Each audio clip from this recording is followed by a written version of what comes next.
Hi guys, good evening. So ayan guys, magpapaksi with adobo tayo guys ng isda guys. Ayan guys, natimplahan ko na siya. Then isasalang na natin siya guys. Mga isdang bato yan siya guys.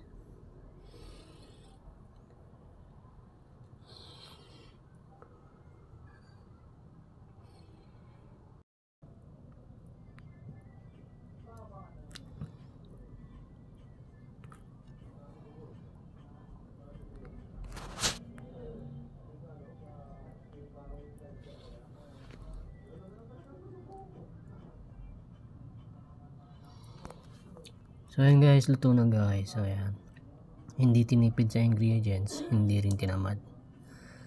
Tsaka masarap to guys. Bye bye guys, thank you for watching.